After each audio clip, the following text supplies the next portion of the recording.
네, 안녕하세요. 자, 오늘 암기장 56페이지 쟁점 29번 보겠습니다. 행정행위 부관 관련된 쟁점이죠. 행정기본법 제17조에 규율이 되어 있습니다. 그래서 여기서 여러분들이 공부에서 이제 포인트 정리해야 될 부분은 뭐냐면 부관의 개념에 관련된 이 내용에 대한 기본적인 내용을 숙지하셔야 되겠죠. 조건, 기한, 부담, 철회권 유보. 우리 이제 시험에 이제 주로 나오는 거는 바로 이제 부담이 지금까지 13회하고 20회 이제 출제된 내용이 이제 부담이 되겠습니다. 주된 행정에 부과해서 그 행정이 상대방에게 해라 하지 마라 자기 부자기 수인 급부음을 부담하는 부관 중에서 부담 여기 이제 시험에 나오고 그다음에 차례권 유보 그 밖에 뭐 법률효과 일부 배제라든지 뭐 수장 부담 이런 것도 있는데 대표적인 건 네 가지 정도 개념 여러분이 숙지를 해주시면 좋을 것 같고 그중에 이제 부담 잘 기억하시면 되겠습니다. 그다음에 이제 부관의 한계죠. 무조건 이제 부관을 다 붙일 수 있는 거 그런 거 아니고. 그래서 여기 교재에 보면은 교재 57페이지 보시면은 암기장 이게 이제 법령의 범위 내에서 그래서 우리가 이제 실체적 관련성 이런 얘기 많이 하죠. 실체적 관련성으로서 원인적 관련성과 목적적 관련성이 있는 그런 범주 내에서 뭐 비례 원칙이라든지 행정법 일본 원칙 위반되지 않게 부관이 붙여야 된다 이렇게 보시면 되겠고 그다음에 이제 독립쟁송 가능성, 독립 취소 가능성 이거는 소송 요건의 문제라고 했습니다. 소송 요건의 문제 중에서 우리가 학설이 많이 대립하고 있는데 판례는 부담에 대해서는 독립한 처분으로서 독립쟁송 가능하다. 이게 판례의 태도가 되겠고요. 그 다음에 이거는 이제 독립 취소 가능성은 이제 본안의 문제라고 했습니다. 자, 본안의 문제 관련해서는 독립 취소 가능성. 이것도 부담의 경우에 독립해서 취소할 수 있고 나머지 부관에 대해서는 부관부 행정위 전체를 취소해야 된다는 것이 이제 판례의 태도인데요. 그 판례에서도 주로 분리 가능성하고 그 다음에 중요 요소 여부 이런 걸 가지고 독립 취소 가능성 이런 걸 논의를 한다 이런 내용들을 판례를 위주로 기억해 두시면 되겠습니다. 이에 대한 위법성 검토로는요 대표적인 게 이제 우리 앞에서 배운 행정기본법 제10조 비례 원칙과 그다음에 행정기본법 제13조 부당결부 금지 원칙 이 두 가지가 대표적인 위법성 검토 내용이 되겠습니다. 그래서 부관이 나오면은 여러분들이 부관에 대한 개념과 그다음에 독립쟁송 가능성, 독립 취소 가능성 요 포인트 위주로 해서 잘 기억을 해두시고 그다음에 위법성 검토 비례 원칙, 부당결부 금지 원칙 특히 여기서 실체적 관련성 여부에 대해서 원인적 관련성과 목적적 관련성, 수권 이 상당한 인과관계 있느냐, 인과관계 내용하고 그 다음에 수권의 범위 내에서 목적적으로 붙은 거냐 부관이 그렇게 여러분들 정리를 해두시면 되겠습니다. 그 다음에 쟁점 30번에 공정력, 구속요건적 효력. 자, 공정력은 행정기본법 제15조에 규율되고 있는데요. 자, 15조에서 공정력은 권한 있는 기관에 의해서 취소되기 전까지 이런 유효하게 통용되는 힘. 그래서 모든 취소 소송은 바로 이 공정력을 깨기 위해서 하는 거다. 그렇죠? 그래서 1번 문제에서는 바로 이 처분의 공정력을 깨든지 아니면 금전적으로 돈 달라. 두 가지 중에 한 가지가 1번 문제로 출제된다고 했습니다. 자, 그다음에 이제 구속요건적 효력이죠. 이거는 이제 공정력하고 내용적인 거의 유사한데 그 국가기관과 이제 권한 존중 요게 이제 득점 포인트고요. 그래서 우리가 선결 문제에서 주로 구속요건적 효력으로 논의를 한다. 그래서 이제 다음 나온 쟁점이 바로 선결 문제 내용이 되겠습니다. 자, 선결 문제 관련돼서는 작년도 35회 1번 문제에 출제가 됐죠. 1번에 3번 문제로 출제가 됐는데 이게 보통 행정처분에 대한 그렇죠? 행정처분에 대한 위법성 판단은 어디서 한다? 행정처분에 대한 위법성 판단은 행정법원에서 하는데 이 행정법원에서 이 행정처분의 위법성 판단을 하기에 앞서서 어떻게 돼요? 민사법원에서 행정처분의 위법을 판단할 수 있느냐 또는 효력을 부인할 수 있느냐 이게 바로 선결 문제의 내용이 되겠습니다. 그래서 이게 이제 공법적 영역에서 사법적 영역으로 넘어온다 그랬을 때 바로 요 부분을 우리가 행정법에서는 선결 문제라고 표현을 하는데요. 그래서 행정소송법 제11조에서는 처분의 효력 유무 또는 존재 여부 이런 것들이 민사소송에서 심리 가능하도록 이렇게 규정하고 있는데 무효에 대해서는 판단을 하는데 단순 취소 사유인결은 어떻게 하는 것이냐 그렇죠? 위법성이 존재했을 때 자, 민사법원에서 행정법원에서 판단하기 전에 자, 민사법원에서 이걸 어떻게 판단할 것이냐. 그래서 두 가지 쟁점이 있는데요. 자, 하나는 위법성 확인. 자, 위법성 확인이 필요한 국가배상 소송 나중에 뒤에서 이제 공부하겠습니다만은 자, 국가배상의 요건은 공직 고 위 위인 손입니다. 그래서 공무원이 직무를 집행하면서 고의 또는 과실, 위법성이 인정되고 상당한 인과관계, 손해가 발생했을 때 국가배상을 받게 되는데 지금 잘 모르셔도 여러분 들어두셨다가 나중에 또 복습해 주시면 되겠습니다. 자, 위법성이 인정이 되어야지 그래야 위법성 인정이 되어야 어떻게 돼요? 국가배상을 받을 수가 있는데 과연 이러한 부분에 있어서 민사법원에서 위법성 확인을 할 수 있느냐? 국가배상 소송에서 국가배상 소송은 실무적으로 어떻게 된다? 민사소송으로 한다. 그렇죠? 그래서 민사법원에서 처분의 위법성 확인이 가능하냐? 견해 대립이 있는데 판례는 가능하다. 이게 정답이 되겠습니다. 작년에 시험에 나온 것은 이 그 취소 사유가 있을 때 효력 부인을 할 수 있느냐, 이게 이제 쟁점이었거든요. 35에서는. 그래서 수용재결이 있었고 수용재결 다음에 이제 환매권이 있었어요. 그래서 요거는 사건이고 수용재결은 이 공권으로서 행정소송의 영역인데 이게 불가정이 발생해버려서 더 이상 못 다툰 상황에서 이 환매권이 나온 거죠. 그러면 부당이득 반환 청구라든지 또는 소유권 이전 등기 청구 소송을 함에 있어서 환매권을 함에 있어서 처분의 이 효력 자체를 부인할 수 있느냐? 정답. 우리가 그 배타적 관할권 권력 분립 차원에서 효력 부인은 할 수 없다. 이게 이제 판례의 주류적인 태도가 되겠습니다. 근데 요거를 이제 하자승계로 쓴 사람들이 과락을 맞은 거예요. 그렇죠? 하자승계를. 왜?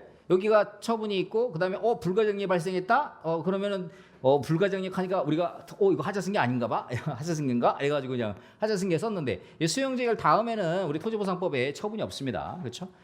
그래서 앞에도 이 처분, 뒤에도 처분이 있을 때 하자승계를 써야 되는데 불가정력이 발생했다는 그 한마디에, 그렇죠? 요 한마디에 어떻게 돼요? 하자승계를 막 써버린 거예요, 그렇죠? 그래서 트릭이었는데 그 트릭에 이제 넘어간 거죠, 그렇죠?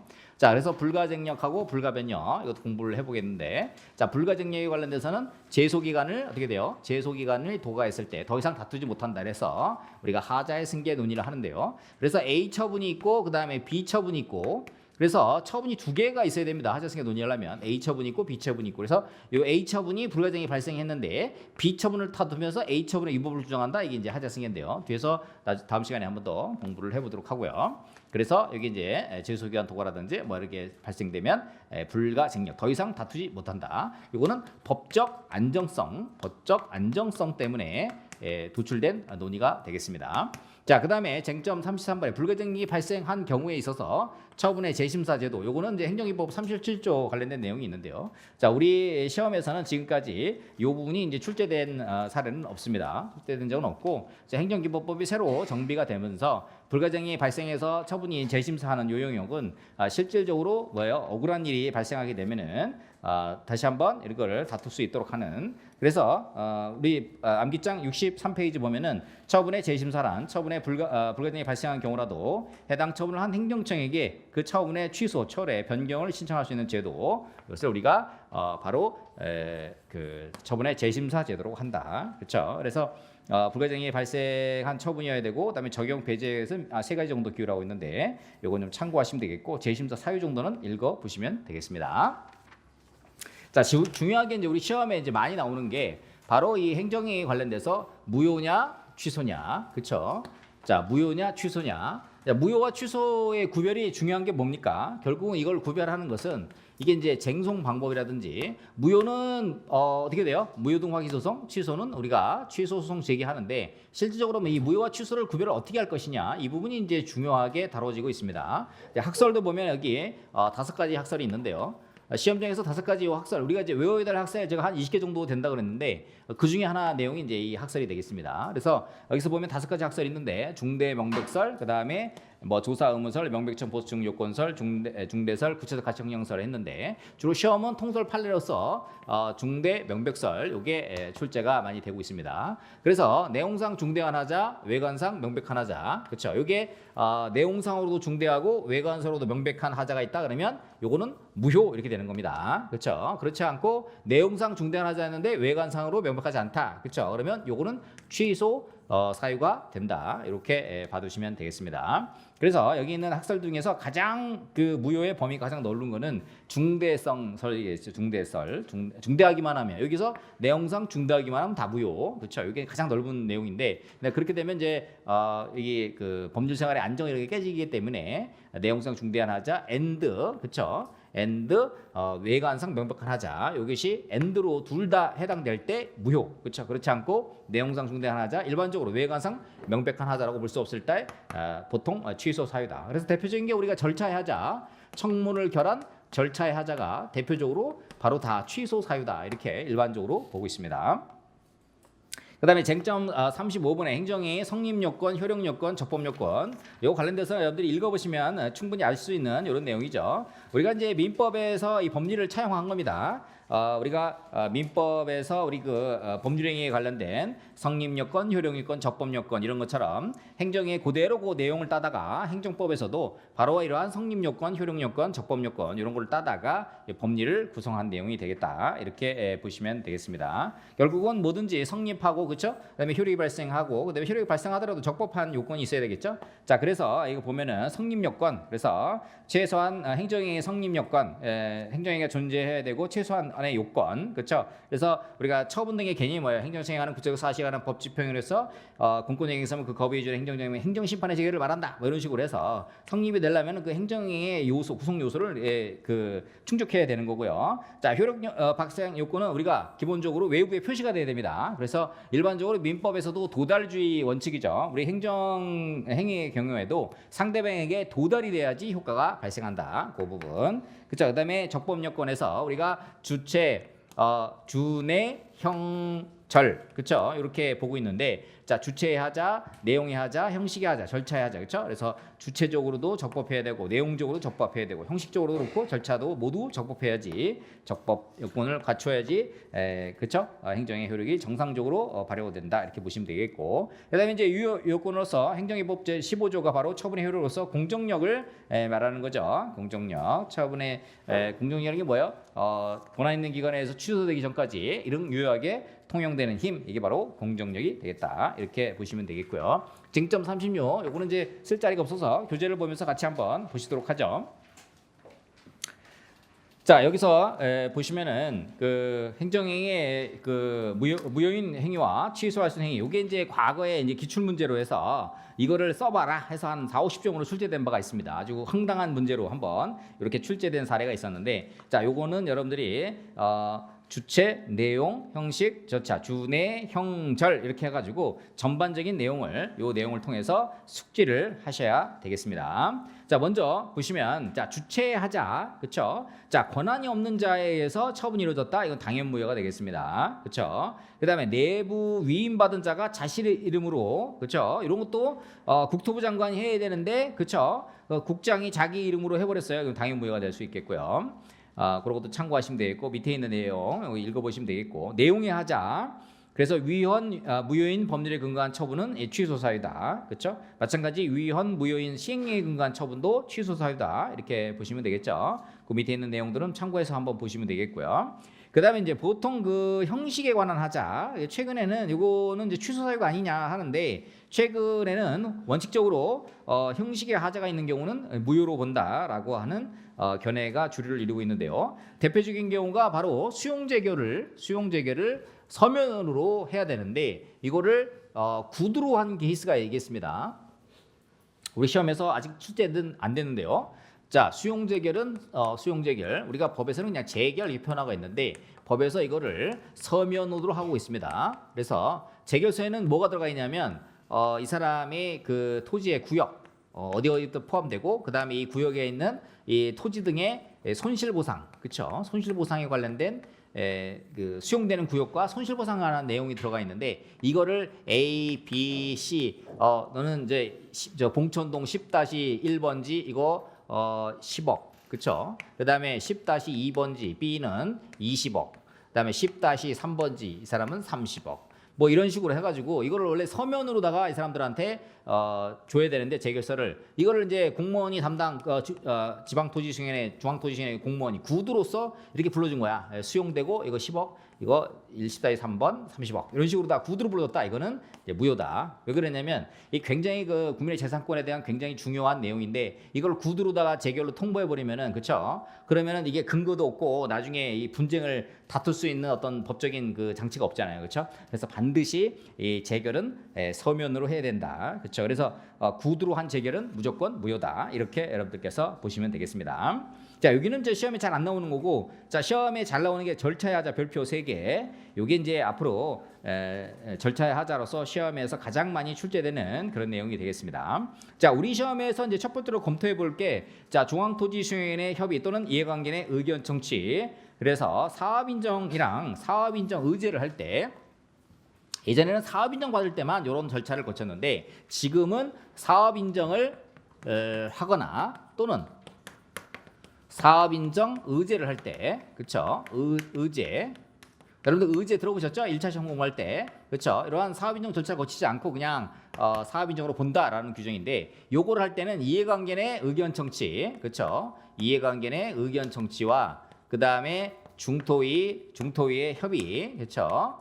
중토위 의견 이런 걸 듣도록 하고 있는데, 이러한 절차를 무시하고 이 절차를 거치지 않았다. 그렇죠? 대표적인 절차의 하자 내용이 되겠습니다.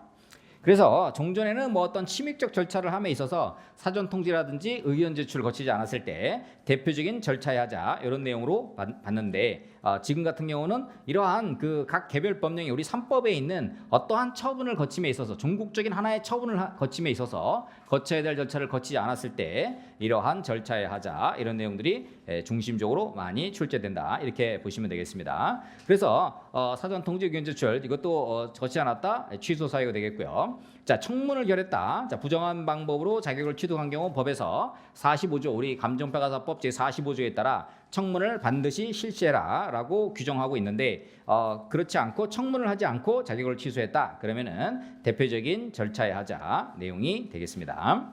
그다음에 여러분이 뭐 잘못했어요, 감정평가사 해가지고 법인 들어갔는데 업무정지 처분을 함에 있어서 행정절차법에 따라서 이유 제시를 하도록 하고 있는데, 상세한 이유를 제시하지 않고 업무정지야 이런 식으로 하는 것도 이것도 절차의 하자로서 취소 사유에 해당한다. 자, 그다음에 이제 합의제 행정기관은 쭉 지방토지수용위원회, 중앙토지수용위원회 있는데 구성의 하자가 있다. 자, 20인인데 20인 이내로 해야 되는데, 그렇죠? 20인 이내에서 예를 들자면은 이제 15명이 왔어요. 15명이 왔는데 이게 의사 정족수 있고요. 의사 정족수 과반 이상 오고, 그렇죠? 과반 이상 오고, 그다음에 의결 정족수, 그렇죠? 이 중에서 과반이 출석해서 과반이 찬성하는 뭐 이런 게 대표적인 거잖아요. 그렇죠? 그러니까 20인이다 그러면 10명 이상 와야 되는데 11명. 그렇죠? 과반이 11명이 되는데, 예를 들자면은 9명이 왔어. 9명이 와 가지고 5명이 찬성해 가지고 통과시킨 거예요. 그렇죠? 그럼 어떻게 돼요? 이거는 무효다. 무효. 그렇죠? 그래서 이러한 합의제 행정기관에 있어서 구성의 하자는 무효다. 이렇게 평가하시면 되겠습니다.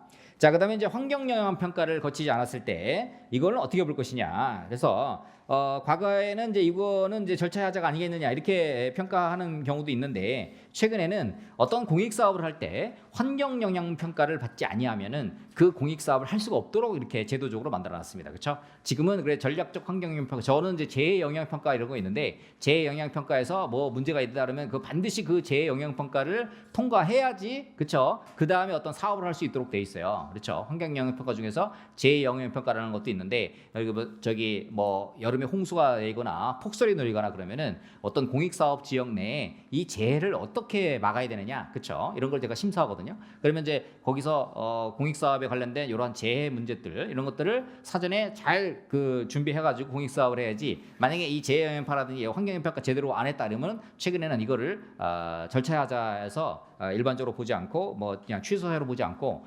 최근에는 당연 무효로 본다, 이렇게 여러분들 보시면 되겠습니다. 자, 오늘 암기장은 여기까지 하고요. 자, 그 다음에 교재 보도록 하겠습니다.